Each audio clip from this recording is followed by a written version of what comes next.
ననంగా రాత్రి 7 గంటలకు చచ్చిపోతే ఈ రోజుకి కూడా సెవీయలేదయ్యా.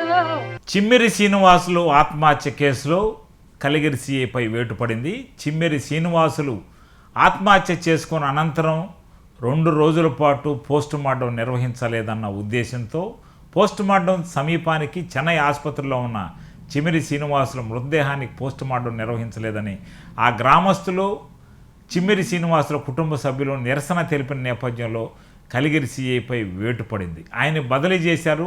కలిగిరి సిఐగా వెంకటాచలంలో విధులు నిర్వహిస్తున్న సుబ్బారావు నియమించారు. సుబ్బారావును కలిగిరి సిఐగా పోస్టింగ్ ఇచ్చారు.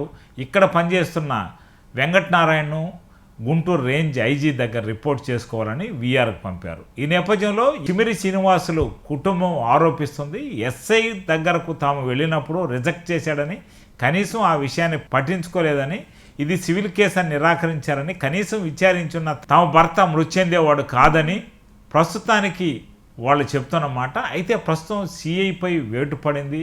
ఇక ఎస్ఐ విషయం ఏమిటో తెలియాల్సి ఉంది. మేము మన ఊరు ఎస్ఐ దగ్గరికి వెళ్ళాము. ఎస్ఐ దగ్గరికి వెళ్తే ఎస్ఐ గారు ఇది సివిల్ మ్యాటర్, నాకు సంబంధం లేదు, నా కాడికి రావాల్సిన అవసరం లేదని. రాత్రి 7 గంటలకు డాక్టర్లు రాత్రి 7ంటికి ధృవీకరించారు, చనిపోయారు. సరే, అయితే మీరు ఏమిటి ఎవరో ఫోన్ చేశారు? ఎస్ఐ గారికి ఫోన్ చేశాము.